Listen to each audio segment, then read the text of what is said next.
नवरात्रि में नॉनवेज मांगने पर पति ने की पत्नी की हत्या, 100 कुएं में फेंका। 8 महीने पहले की थी लव मैरिज। आरोपी पति और मृतका ईसा दोनों अलग अलग धर्मों से थे। कॉलेज में दोस्ती के बाद दोनों ने 8 महीने पहले ही कोर्ट मैरिज की थी। मृतका ने नवरात्रि में मांस खाने की इच्छा जताई थी। यूपी के शामली में 2 दिन पहले कुएं में मिले महिला के शव को लेकर पुलिस ने खुलासा कर दिया है। पुलिस ने इस मामले में महिला के पति को गिरफ्तार किया है। पुलिस के मुताबिक दोनों ने कुछ समय पहले ही लव मैरिज की थी। मृतक महिला ने पति से नवरात्रि में मांस खाने की इच्छा जताई थी, जिससे नाराज होकर पति ने इस वारदात को अंजाम दिया। यही नहीं, आरोपी पति ने महिला की हत्या कर उसके शव को खेत में एक कुएं में छुपा दिया और ऊपर से नमक डाल दिया, जिससे बदबू न आए और शव भी जल्दी से गल जाए। ये सनसनीखेज वारदात शामली के थाना बाबरी क्षेत्र के गांव बंती खेड़ा की है। यहाँ पर 3 दिन पहले 31 मार्च को जंगल में बने कुएं में एक अज्ञात महिला का शव मिलने की सूचना मिली थी। पुलिस ने ग्रामीणों की मदद से शव को कुएं से बाहर निकाला था। महिला के हाथों में मेहंदी लगी थी, उस पर आंसू नाम लिखा था। पुलिस ने शव को कब्जे में लेकर पोस्टमार्टम के लिए भेज दिया था। काफ़ी खोजबीन के बाद महिला की शिनाख्त पास ही गांव फतेहपुर की रहने वाली ईसा के रूप में हुई। ईसा ने 7-8 महीने बंती खेड़ा गांव के रहने वाले युवक आंसू के साथ कोर्ट मैरिज की थी। 8 महीने पहले ही की थी लव मैरिज। आंसू व ईसा दोनों शामली के कॉलेज में साथ पढ़ते थे। दोनों अलग अलग धर्मों के थे। कोर्ट मैरिज करने के बाद दोनों अपने अपने घर रहने लगे थे। लेकिन 2 मार्च को ईसा आंसू के घर आ गई। करीब 10 दिन वहां रुकने के बाद फिर वह अपने पिता के घर चली गई थी। चंद दिनों के बाद ईसा फिर आंसू के पास आ गई।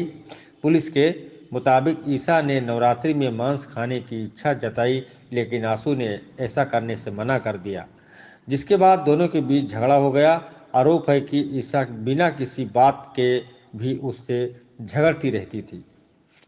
पति ने ही की पत्नी की हत्या। 29 मार्च की रात को दोनों के बीच किसी बात को लेकर विवाद हो गया था, जिसके बाद आंसू ने ईसा के सिर पर डंडा मार दिया, जिससे उसकी मौत हो गई। आंसू शव को छुपाने के लिए एक रेहड़े का इस्तेमाल किया और फिर शव को जंगल में एक कुएं में फेंक दिया।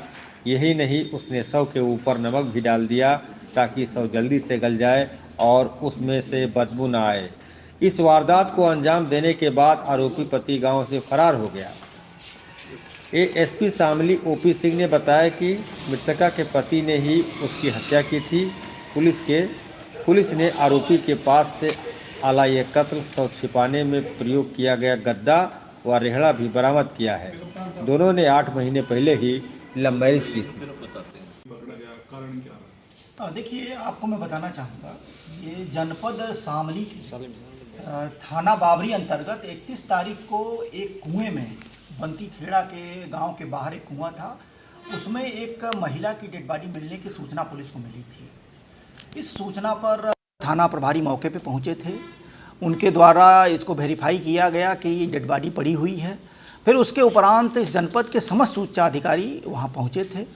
गाँव वालों की मदद से उस डेड बॉडी को ऊपर निकलवाया गया था।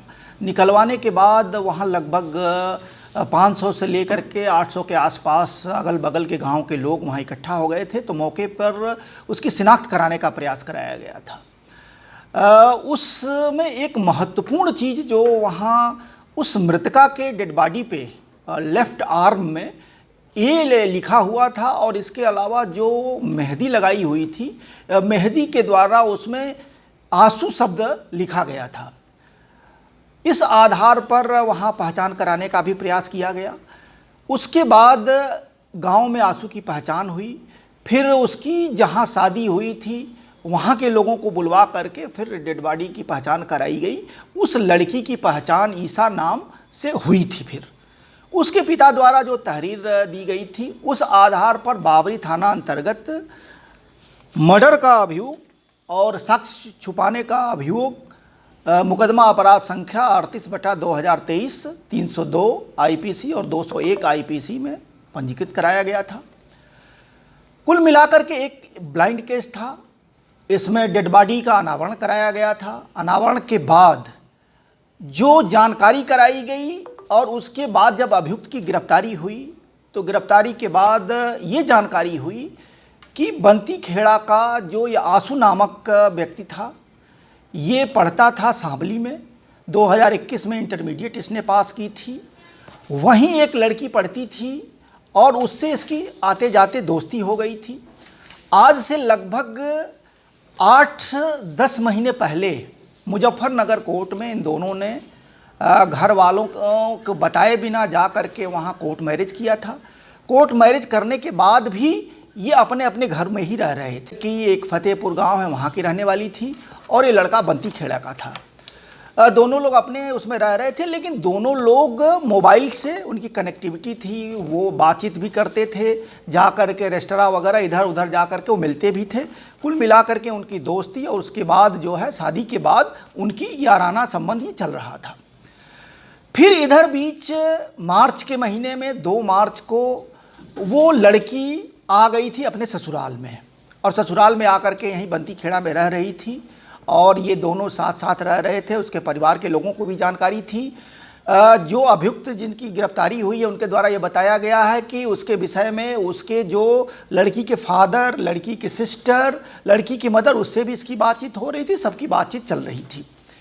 इस बीच में उसके द्वारा दोनों के बीच में कुछ अनबन की शुरुआत हो गई थी, कोई लड़ाई झगड़ा जिसमें कई इशू उसके द्वारा बताए गए हैं।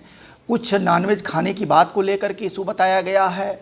कुछ इसके द्वारा एक आध चीज़ें और भी बताई गई हैं जिसमें उसको ये था कि लड़की घर पे रहती है तो मोबाइल फ़ोन से कहीं बात करती है और कहीं मैसेज करती है, इस तरीके के उसके मना मस्तिष्क में कुछ और अंदेशा की बात थी। कुल मिला के कई चीज़ उसके द्वारा जो बताई गई जिसको विवेचना में अभी हम वेरीफाई करा रहे हैं। इस बीच में कुछ लोगों की मदद से वो लड़की 13 मार्च को फिर ये कह के उसके परिवारी लोग कि इस तरीके से इज्जत खराब हो जाएगी, वो चली जाए। वहाँ जाने के बाद फिर उसकी शादी विवाह की बात जो भी होगी वो बाद में देखी जाएगी। अभी वो 13 को लड़की चली गई थी। फिर इस बीच में अभी कुछ दिन पहले 17 या 18 तारीख के आसपास जो है वो लड़की फिर आ गई थी यहाँ। आने के बाद ये दोनों रह रहे थे। ये घटना जिस दिन उसकी हत्या हुई है ये 29 तारीख की रात की बात है। 29 तारीख की रात्रि में चूँकि वो लड़के का जो बाप था वो चला जाता था नौकरी करने, रात्रि में बाहर रहता था। उस परिवार में सिर्फ ये हस्बैंड वाइफ और उसकी माँ यही रहते थे। माँ नीचे थी, हस्बैंड वाइफ ऊपर थे। इसी बात को लेकर कहासुनी हुई और लड़ाई झगड़ा के बाद लगभग मध्य रात्रि के आसपास उसने इसकी हत्या कर दी थी।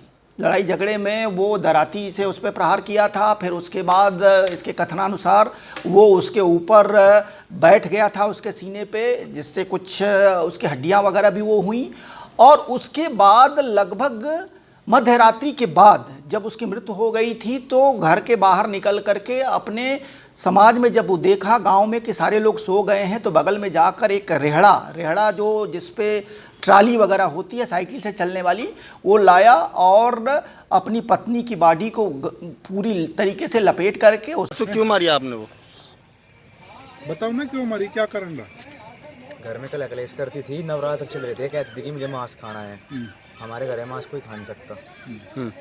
तो आपने तो लव मैरिज करी थी।